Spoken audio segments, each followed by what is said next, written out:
Quando é que existe uma experiência de quase morte? É quando a pessoa está próxima do limite. Porém, a gente já sabe que quando ela pensa que está no limite, também pode ter. Num assalto, por exemplo. Só de ver a arma, ela já pode ter. Como, por exemplo, a pessoa pode ter... isso é uma médica canadense, a doutora Yvonne Kaysen, que ela teve uma experiência maravilhosa e ela passou a se dedicar ao assunto.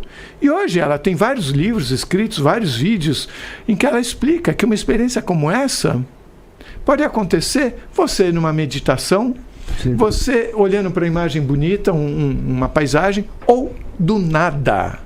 Então, a partir daquela entrada da experiência em que a pessoa está numa sala de cirurgia, os médicos conseguiram ampliar para toda e qualquer situação. Isso é uma coisa maravilhosa que aconteceu. Você vê alguma similaridade entre a experiência de quase morte com projeção astral?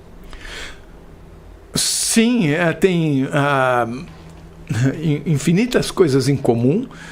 O que é diferente é que, novamente, muitas experiências de quase morte ocorreram no ambiente cirúrgico com pessoas que não estavam a fim de ter isso. Sim. Uhum.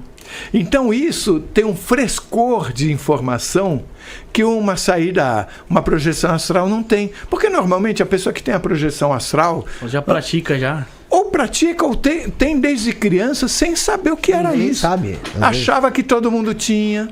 Porque a sua vida, você exporta... por exemplo, eu não conheço você na intimidade, mas eu acho que você almoça, que você dorme. Almoça, dá pra ver que eu almoço. Boa. Mas que você dorme. E não...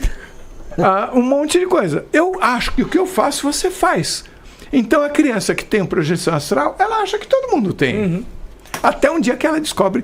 A gente que ouve, recebe informações através de uma voz, ela acha que todo mundo é assim. Até o dia que ela descobre que não é. Que ela comenta com a amiguinha já fala que não é assim. Na escolinha ela já vê que não são todos, vai meio que se destacando, né? Exatamente, mas eu perdi o fio do que eu estava falando. Onde vocês... Não, professor, projeção astral com a similaridade. Então, né?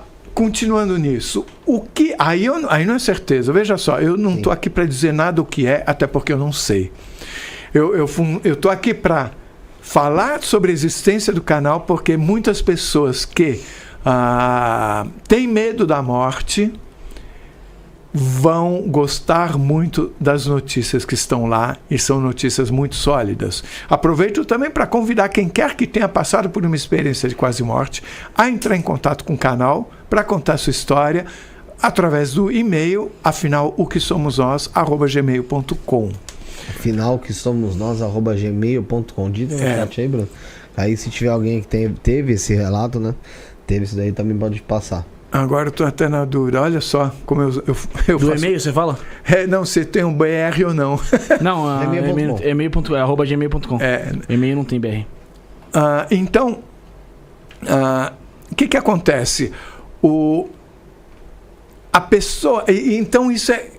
Eu sinto mais estatisticamente que a pessoa, quando tem uma experiência, num momento em que ela corre um risco real de morrer, é como se ela andasse mais tempo naquela estrada. Por exemplo, essa questão, você quer voltar ou não, que você comentou, do Igor Andrés, ou da pessoa notar um limite após o qual ela não vai voltar, se ela ultrapassar. Eu vejo isso acontecer com uma frequência enorme nas EQMs. Nos relatos de projeção astral, isso não está obrigatoriamente colocado, porque a pessoa ela não morreu. Ela não está nessa situação. É mais difícil de você conseguir comprovar algumas situações na projeção astral, de fato. Então, pessoas têm relatos no umbral, outras pessoas têm relato viajando, às vezes por dentro de casa, ou mesmo fora de casa. Mas, assim, são coisas que realmente, sei lá, você pode, a imaginação e o sonho pode acontecer, pode trabalhar nisso.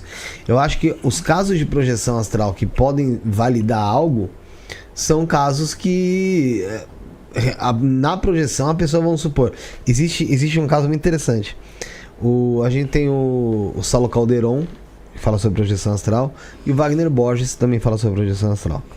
E eles já tiveram vezes de se encontrarem dentro da projeção, e quando saiu, um ligou pro outro, os dois tinham se visto lá mesmo. Confirmaram os detalhes. Né? Outro caso do Saulo ter ido até a casa do Wagner, e o Wagner disse que tem um quarto lá que antigamente era uma família que morava, e parece que o ursinho pela parede e tal, que a criança colava. E ele não tirou isso, porque ele falou que deixou o ar mais leve mesmo, sabe? Um ar leve ali e tal. Mas isso ele nunca falou, nunca comentou. E o Saulo foi visitar o Wagner em projeção astral e encontrou o Wagner nesse quarto. E detalhou, né? E detalhou como era o quarto. Então, mas se você pensar bem, as EQMs, tudo que é fora daqui, a gente também não tem como comprovar. Mas aí entra... a sala de cirurgia, por exemplo, a pessoa vendo é algo... Sim, mas é o lado daqui.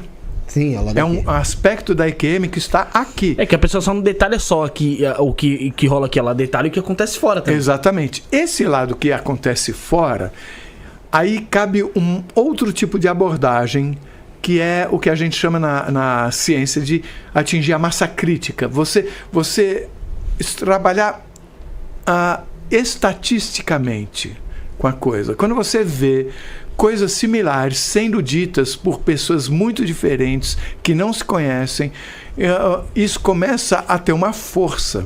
E também não quer dizer que as coisas tenham que ser ditas da mesma forma para serem verdade. Não.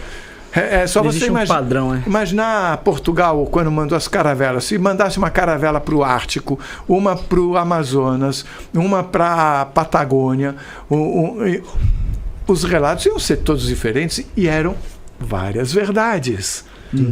Né? Eu acho que nesse momento do planeta em que o individualismo ele é tóxico, sabe,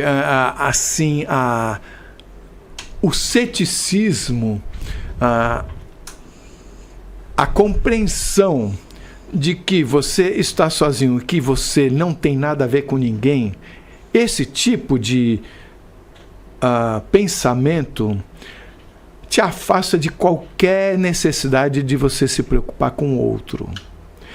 E esse individualismo, que eu chamaria de individualismo tóxico, ele tem uma boa parte de responsabilidade pelo que a gente está enxergando no planeta. Eu acredito que, independentemente de uma percepção muito forte de que nós estamos todos interconectados de alguma forma, essa percepção ela tem a capacidade de nos ajudar a sair do buraco, desse buraco existencial que nós estamos no planeta.